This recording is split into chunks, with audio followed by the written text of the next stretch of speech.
Okay, continuing on with my efforts to make a video for every puzzle that comes in as it comes in. Um, I'm now going to record these Chinese knots that were given to me by my friend Otis from Beijing. And there's the bottom tie thing. That's just decoration on there. It's got nothing to do with the puzzle itself. All right. So I've got 3 different sizes that he has brought to me. I'm just really tickled with this.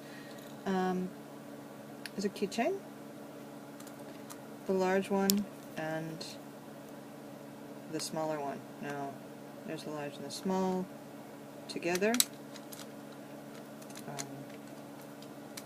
You can see roundabout how big they are. Okay, and then the keychain size. So they're,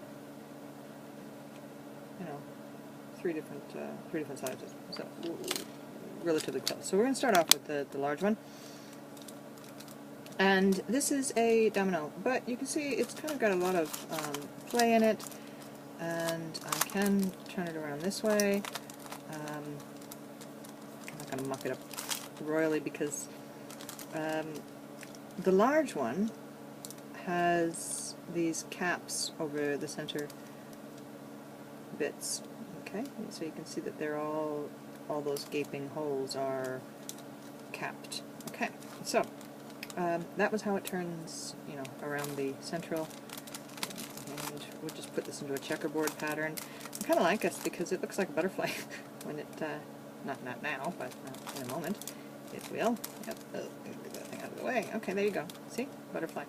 Alright, and it really looks like a butterfly if I turn it like that. Look at that. Okay, right. So, there it is in a checkerboard pattern, and again, I can still turn it this way.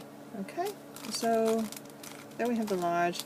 The material is that really brittle plastic. I don't know what it is, but it's definitely not that ABS stuff. It's that cheap plastic that you find in Chinese toys that you can pick up at like flea markets or General Dollar or the dollar stores or whatever those are called. Okay, so there's the large one. Here's the medium one, again a little bit smaller, and the same exact thing. One side is red, one side is yellow. This one turns a little bit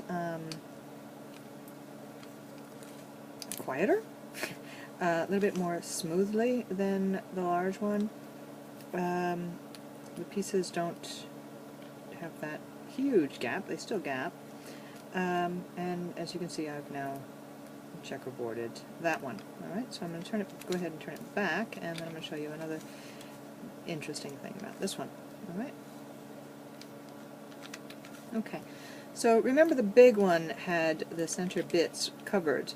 Well, this one does not. They are open and hollow all the way through, and you can kind of see what kind of plastic it's made out of. You can also see this red, on this red piece, there's a hole right there.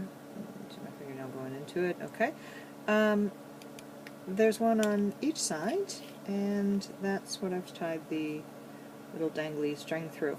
I was telling Otis these knots, I learned how to make these many years ago. My mom used to make macrame pot holders. Here's the keychain version. You can see how big it is by comparison to my fingers. It's quite small. It's the size of the key ring itself, and that's just a standard key ring, about 1 inch across. Anyway, my mom used to make macrame plant hanging things, baskets. This one is hard to turn. And, oh, I see it. So it's a 1 by, it doesn't turn across this axis at all. It's just a 3 by 2. It does turn this way though. Okay. But I can't turn it that way. It turns that way. And it's effectively all I can do with it. So this one really can't be messed up. Okay, so anyway, alright, going back to my mother, she made the macrame things, and She taught my sister and I how to do it, and one of the things that she forced us to learn how to do was to make this knot. So a lot of the plant holder things that she did, she would finish them with that knot on the bottom. Very time consuming, very difficult to do, but a really cool puzzle. I mean, who would have thought? Nice one for Chinese New Year. Goes well with the Chinese coins that they let out, the golden tails that they produced last year. So I can't wait to see what they make next year. Would have been nice to see a dragon, though, after all. It's that year, isn't it? So, there you have it. Chinese knots. Gong hei fa choi.